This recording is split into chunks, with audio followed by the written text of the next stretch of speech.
volta com o programa Gestão em Foco e o tema de hoje é o processo político e a participação social. Professora, nós estávamos falando sobre então como as pessoas se engajarem, irem discutir o coletivo, trabalhar pelo coletivo. E esse é um direito já garantido na Constituição de 88, é isso mesmo?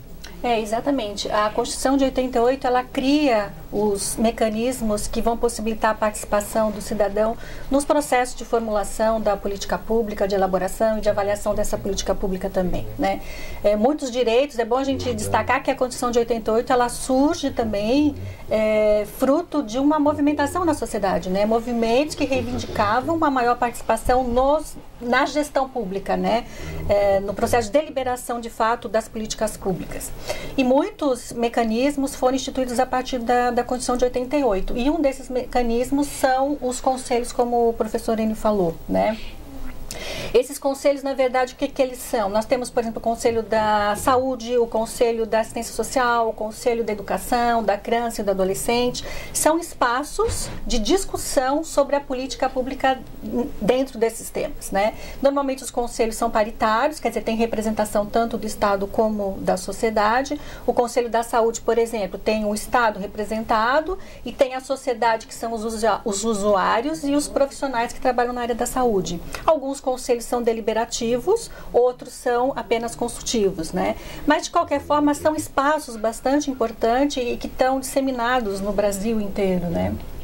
Tem dados do IBGE de 2003, por exemplo, que investigou-se 5.560 aproximadamente municípios para verificar a existência ou não de conselhos nesses municípios.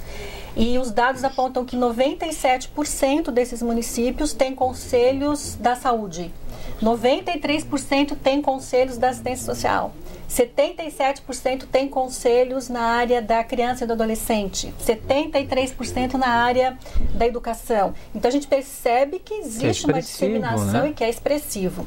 Evidentemente, muitos conselhos, eles existem e surgem por uma disposição legal. Quer dizer, o governo federal, no processo de descentralização, condiciona muitas vezes o repasse de verba para os municípios à existência dos conselhos. Então, muitos conselhos existem apenas por uma questão de formalidade para poder receber os recursos. Mas, independente da existência desses conselhos, existem outros conselhos onde a participação da população é bastante significativa, aonde existe debate, aonde existe deliberação em relação a essas grandes políticas. Mas, por outro lado, mesmo sendo, vamos supor, esses municípios em que os conselhos foram concebidos, instalados por força legal, por força dos convênios, já é um primeiro passo para a sociedade ingressar no conselho e torná-lo realmente democrático, participativo e influente perante a gestão pública, né? Eu acho que esse é um dado importante, quer dizer, não dá para só fazer uma análise do que efetivamente a gente consegue construir, que temos limites. A sociedade civil brasileira, né, a construção dela às vezes não é uma coisa assim tão simplificada. Eu até gostaria de fazer um pequeno resgate. Se fala em 88 a Constituição Cidadã como um marco, não significa que anteriormente não havia participação. Evidente que nós tivemos antes disso diversos momentos altamente autoritários, período de 64, período do getulismo. Se a gente for digamos, no Brasil Império, temos vários períodos assim altamente autoritários, mas tivemos confrontos onde a participação foi uma reivindicação, uma exigência da sociedade. Houve embates assim bem fortes que até resultaram em tomadas de decisões políticas no sentido de fazer o enfrentamento. Penso na intentona comunista, por exemplo, de 37, Getúlio Vargas. Então, 64, houve movimentos sindicais, movimentos comunitários assim bem fortes que tentaram implementar a participação anteriormente. A partir de 88, digamos, esse é o marco, principalmente porque começa a se institucionalizar, ou seja, a partir desse momento o cidadão tem prescrito na lei o seu processo de participação. E aí entra esse papel fundamental. Eu diria, os canais estão abertos. O que muitas vezes é um problema para nós brasileiros, para nós cidadãos brasileiros, é como utilizar esses canais. Esse é um grande problema muitas vezes existente. E só complementando, tem essa questão que o professor Enio coloca, mas tem uma outra questão ligada ao nosso debate anterior sobre a questão da política, que é, se a política encontra-se em crise, as instituições encontram-se em crise também. E isso acaba desmotivando as pessoas da participação, né? Porque as pessoas não acreditam muitas vezes que a participação delas pode gerar um impacto positivo na melhoria das políticas públicas, né? Então a questão da participação também está condicionada a essa crença na política, né? Esses dois temas estão bastante ligados. A gente observa, por exemplo, nos diferentes outros espaços, a gente pode aqui citar as associações de moradores, os conselhos de segurança, que agora estão espaços para esse debate junto aos órgãos responsáveis, mas uma desmotivação, essa descrença, né?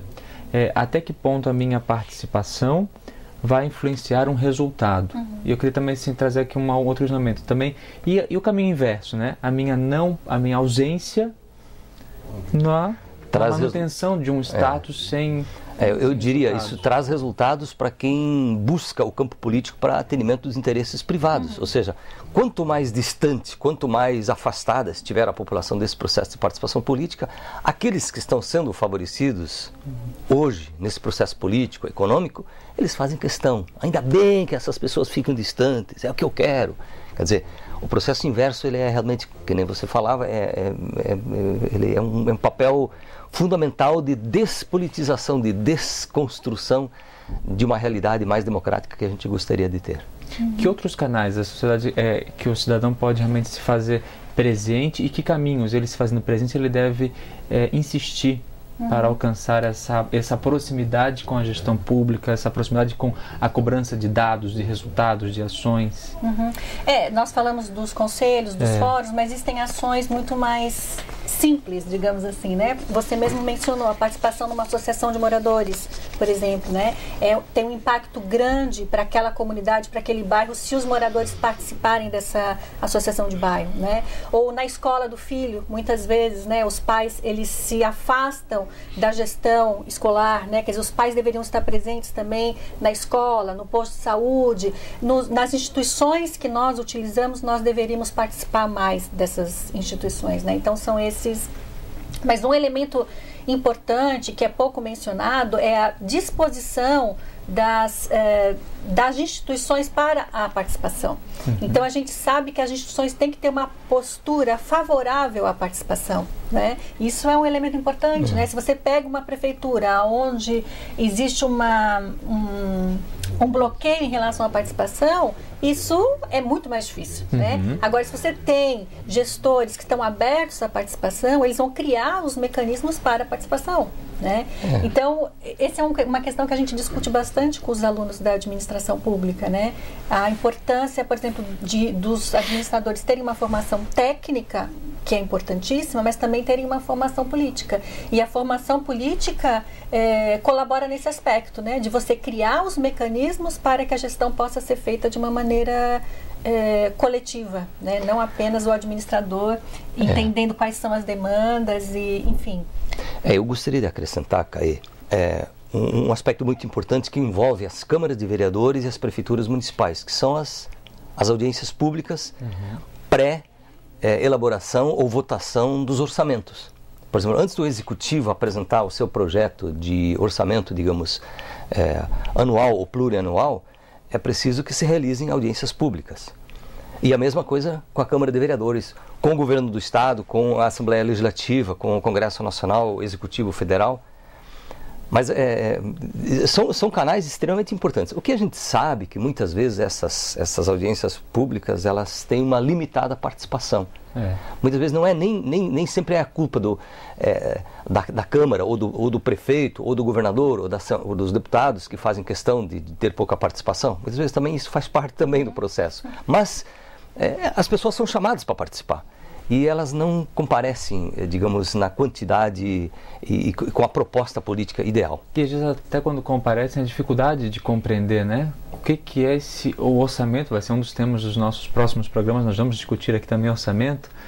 Que bicho de 7 cabeças é esse monte de número espalhado por pastas, por por designações e como é que eu vou entender tudo isso, né? Exatamente, Caí. Aí a gente entra na questão dos conselhos também que nós estávamos falando, né? Paritário, tem a representação do governo e a da sociedade civil, mas muitas vezes existe uma discrepância da apropriação técnica, né? Então, muitas vezes a sociedade não tem os dados técnicos, não tem as informações necessárias para poder decidir sobre uma política ou outra, né? Muitas vezes esse saber, como a gente estava falando anteriormente, ele está na mão daqueles representantes do governo que têm os dados, que têm a técnica. Isso, então, traz um descompasso entre essa representação. E falta, como falavas, né, aquela decisão de, eu vou então transformar esses dados, vou repassar esses dados de uma maneira didática, pedagógica, porque eu anseio por ouvir a demanda, né?